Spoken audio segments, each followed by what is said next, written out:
Alam niyo ho, Pinoy lang siguro ang makakaintindi sa eksenang nilalarawan sa atin ni San Mateo sa ebanghelyo natin ngayong umaga. Ano bang eksena ang tinutukoy ko? Ito ang eksena ng pagluluksa ni Jesus matapos na mabalitaan na pinugutan ng ulo, sinintensyahan ng bitay ang best friend niya na si John the Baptist, si Juan Bautista. Alam natin sa mga ebanghelyo kung gaano ka-close si San Juan Bautista kay Jesus. Dahil magpinsan ang mga nanay nila at mismong si Mama Mary, ayon sa kwento ni San Lucas, ang umalalay sa panganganak ni Elizabeth kay Juan Bautista.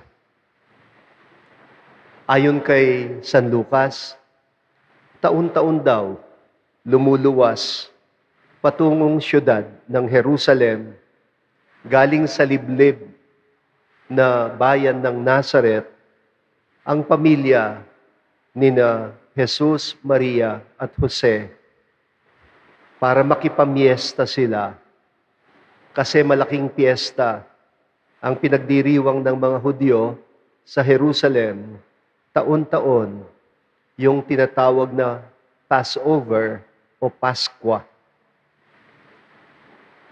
Saan pa sila makikitira o makikituloy sa siyudad ng Jerusalem? Doon sa kung saan at home si Mama Mary, sa bahay ng pinsan niya, si Elizabeth, na nanay ni John the Baptist. Palagay ko, taon-taon, nilulook forward ni Jesus ang muling pagkikita nila na magpinsan at mag-best friend. Marami na ako nakitang mga paintings sa mga simbahan na naglalarawan kay San Juan Bautista at Jesus bilang magkalaro ng mga bata pa sila, na sila'y lumaki bilang magkaibigang matalik o mistulang magkapatid. Nagsulat ho ako ng libro na tinawag kong Reading Between the Lines of the Gospel, Yeshua, Son of Man. At doon talagang umandar ang malikot kong imahinasyon. Doon sa eksena ng pagkawala ni Jesus at pagkakatagpo sa Kanya sa templo pagkatapos ng 3 araw na missing siya. Alam niyo ho, may kutob ako na kasama niya si Juan Bautista. Mukhang bata pa si Jesus, may kakulitan na. Nangungulit siya na magpaiwan muna. Magpaiwan muna sa Jerusalem. Siyempre, bata yan, enjoy siyang makipaglaro at makipagkwentuhan kay John the Baptist. At siguro, taon-taon, ang bigat ng loob niya, pagtapos na yung vacation nila, at magkakahiwalay na silang magkaibigan. Magkakahiwalay na sila ng kanyang kuya. May kutob ako na gustong-gusto rin ni Jesus na mag-aral sa mga school na pinapasukan ni John the Baptist sa Jerusalem. Tandaan nyo, anak ng saserdote, si John. Kaya siguradong pinaaral siya sa mga mamahaling rabbinical schools sa Jerusalem. Si Jesus, anak ng karpintero, hindi yun ma-afford ng parents niya. Taga-baryo siya sa Nazareth. At palagay ko, pag nagkikita ang magpinsan, ang natututunan ni John ay kinukwento niya sa kanyang best friend na si Jesus. Kaya naakit si Jesus sa salita ng Diyos. Kasi yun ang pinag-aaralan sa Jerusalem, ang Biblia, ang salita ng Diyos. Well, malakas talaga ang dating ng salita ng Diyos kay Jesus. Dahilan kung bakit napalapit sila ng husto na magpinsan. Itong pinsan niya, si John, dapat paglaki niya ay maging saserdote rin ng templo, katulad ng tatay niya na si Zacarias. Pero anong nangyari? Naging aktivista siya. Isang aktivistang propeta na maanghang magsalita sa mga nasa otoridad, katulad ni Haring Herodes Antipas ng Galilea. He called a spade a spade. Ang tama, tama. Ang mali, mali. Yun nga ang dahilan kung bakit napadpad si Jesus sa bayan ng Capernaum. At hindi ko ikagugulat kung si Mama Mary mismo ang nagpayo kay Jesus na lumayo muna, umalis sa Nazaret at magpalamig muna sa ibang bayan kasi kaaaresto lang ng pinsan niya. At alam ng otoridad na close silang magpinsan. Kung inaresto si John, delikado rin si Jesus. Alam ng publiko na bininyagan pa nga siya sa Ilog Jordan ni John. Kaya kilala siya bilang katropa ni John. At hindi ba si John din ang nagpakilala kay Jesus bilang the Lamb of God, Kordero ng Diyos, sa dalawang alagad niya na mula noon kay Jesus na sumunod. Kaya, imagine ninyo, minsan, isang araw, binalita sa kanya, patay na ang best friend na tinuturing niyang kapatid. Kaya ang simula ng gospel natin, pagluluksa, nang mabalitaan niya na patay na ang pinsan niya. Sumakay siya ng bangka para lumayo at magdili-dili, magluksa. At nang mabalitaan ito ng mga tao, sinundan siya. Sinamahan siya. Bakit? Gusto nilang makipagluksa sa kanya. Hindi ba Pinoy yun? Pag namatayan ka dito sa atin, ang hirap mag-isa. Hindi ka lulubayan. Dadalawin ka. Sasamahan ka. Dadamayan ka. Kaya, napakasakit siguro. Nung naging huling palitan ng salita ni Jesus at John, habang nakabilanggo si John, nagsugo daw ito ng dalawang alagad at mayroon silang question sa kanya. Ikaw na ba talaga ang hinihintay naming dumating? O hahanap na lang kami ng iba? Ang dami kasing intrigero at intrigera. Sinisiraan si Jesus kay John. Ang daming mga tsismoso na nagbabalita kay John sa kulungan na siya daw kesyo naging kaibigan ng mga korap, kaibigan ng mga tax collectors, nakikikain at nakikiinuman At hinayaan pa niya na masahiin ang mga paa niya ng isang prostitute. Maraming ganyan na intrigero at intrigera. At nakakaabot yun kay John na naging dahilan kung bakit disappointed ang best friend niya.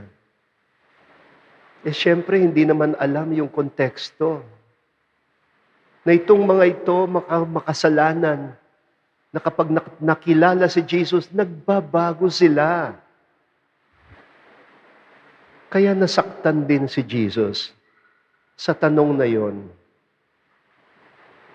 Palagay ko, hindi naman talaga si John the Baptist ang pinatatamaan ni Jesus noong ipadala niya ang sagot, sabihin niyo kay Juan ang totoong naririnig ninyo at nasasaksihan. Kanino addressed yun? Doon sa nagtatanong, hindi kay John. Please naman, huwag niyo naman akong iintrigahan. Yung totoo lang ang i-report niyo sa kanya, hindi chismis. Ano bang nakikita niyo? Ang mga bulag, nakakakitang muli. Ang mga bingi, nakakarinig na muli. Ang mga paralitiko, nakakalakad. Ang mga ketongin, napapagaling. Ang mga patay, nabubuhay na muli. At ang mga dukha, nagkakaroon muli ng pag-asa, pagkarinig sa mabuting balita. Maanghang yung salitang yun. Parinig ni Jesus, hindi naman kay John, kundi sa mga intrigero at intrigera na mga alagad ni John. Pero sa kasamaang palad, biglaan na dumating ang balita ng pagkakabitay niya ni John. Kaya hindi na sila nakapag-usap na muli. Kaya matinding lungkot ang dinulot nito kay Jesus. Binitay ang kaibigan niya ni Haring Herodes ng Galilea. Pinupugutan ng ulo. Kaya sa eksena, lumayo si Jesus. Gusto niyang mapag-isa. Gusto niyang magluksa, magdili-dili. Pero hindi siya iniwan. Sinundan siya ng mga tao. Katulad ng mga eksena natin ng pagluluksa. Sabi ko nga kanina. Kaya walang choice si Jesus. Hinarap niya sila. Pinoy na Pinoy ang dating. Hindi ba sa mga burol sa patay dito sa atin, hindi ka naman pwede na lumayo o mag-isa o magmukmuk? Kasi maraming dadalaw na kamag-anak, kaibigan, katrabaho, kapitbahay, makikiramay, makikipagkwentuhan, uulit-ulitin pa nga yung tanong, anong kinamatay niya? At hindi mo pwedeng sabihin, wala ka na dun, wala kang pakialam. Hindi yan Pilipino. Magkukwento ka. At yung pagkukwento mo, therapy yan. Therapy. Kaya tayong mga Pilipino, medyo malakas tayo sa mental health eh. Dahil may paraan tayo para ma-release natin na hindi natin sarilinin. Pag sinarili mo kasi, depression ang katapat niyan. Ang hirap, di ba?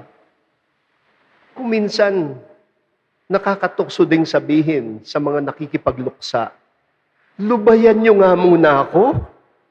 Huwag niyo nga muna akong kakausapin. Hindi niyo ba nakikita, nagluluksa ako? Hindi. Minsan nga, tulad ng kaugalian sa mga burol, pakakainin mo pa ang mga nakikiramay. Katulad ng ginawa ni Jesus sa Ebanghelyo. Kung sino pang nagluluksa, siya pa ang nagpahanda ng makakain. At nagko-complain na nga yung mga alagad. Wala nga tayo dito kundi 5 tinapay at 2 isda. Dapat nga silang magpakain sa atin, tayo pang magpapakain sa kanila. Tingnan nyo nga naman ang ugali ng Panginoon. Sila pa rin ang iniisip. Parang alingaw-ngaw ito nang narinig natin sa first reading.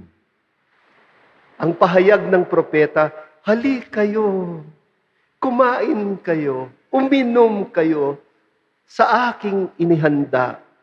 Ganyan ang Panginoon, mahilig magpakain.